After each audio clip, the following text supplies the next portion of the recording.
I'm sitting here on the northern edge of the Hartley Valley, some 125 kilometres west of Sydney.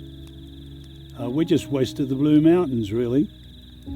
That mountain you can see behind me in the moonlight is Mount York, the mountain that Blackson, Lawson and Wentworth came to in 1813, before they found their way down into the valley and across to Mount Blaxland, the end point of their journey, and realised they'd found new pasture land for the colony. The valley itself is an incredible place, both for First Nation and Second Nation peoples. The heritage here is amazing. We have a whole range of Indigenous heritage, caves with splatterhands and goanna marks, a corroboree ground, axe grinding grooves, a whole plethora of memory of our Indigenous forebears. European history also is incredible here because this is the valley through which the west of New South Wales was built. We have graveyards. In fact, we've got 7 graveyards, I think, on private land or secreted away around the valley. We've got a whole range of inns or buildings that have served as inns over the years, including, of course, Collett's Inn, which dates from 1823 and is right behind us at the foot of Mount York. We have a whole series of roads through the valley, and of course Cox's Road, built at the direction of Governor Macquarie in 1814, was the first of those roads. Bringing cattle and sheep across that road down what was, I think, described as the perilous descent must have been a hair-raising experience. Getting coaches down must have been horrendous. They used to cut a tree down and hook it on behind the coach and pull it down the hill to make it a manageable slope to give them more braking power coming down the hill. And they had to send out convict working parties to clear all the dead timber at the bottom of the hill every year or so. One of the really intimate and beautiful things coming down the ridge is a large boulder halfway down the ridge that's been cut in half by convict pick marks. Within this convict pick marked area, there's a very neat WRP carved into the rock that we speculated about for years as to what that was, and I think in the end one of the historians suggested it was probably a Western Road Party had been there doing work on the road to maintain it in those years between 1813 or 1814 and 1832 when Mitchell's line of road came into operation.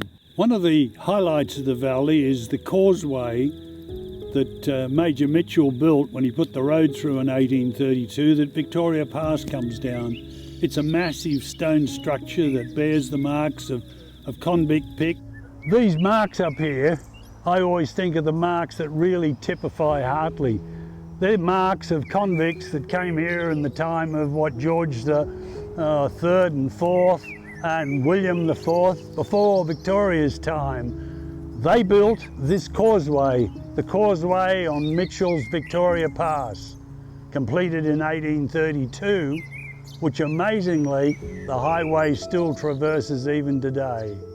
Mitchell named the pass Victoria after the then Princess Victoria. Another fascinating element of the valley is the pinch point that Mitchell's Road runs through at Little Hartley, which is really the oldest part of the valley, where you have the Harp of Erin on one side of the road, dating from 1832, built by Michael Flanagan on an early grant, and on the other side you've got Ambermere Rose, or Ambermere, that today has been serving as a restaurant, and it was built by the Collett's family, who'd originally built Collett's Inn right back in 1823. Hartley itself is memorable for the fact a discrete village laid out along the line of Mitchell's Road. With at its centre, the Mortimer Lewis designed courthouse brought administration really to Hartley. It put the stamp of authority on Hartley.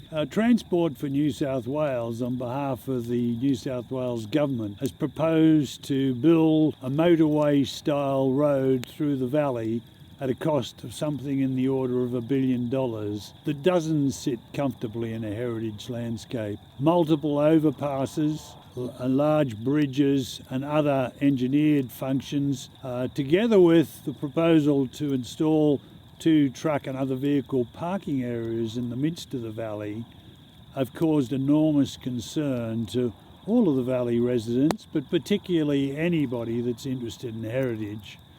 The thought of having to stand at the end of Mount York and point out Mount Blaxland, the end point of BLW's crossing in 1813, by reference possibly to the number of cars and heavy vehicles parked in the middle of the valley, is something that is rather obscene.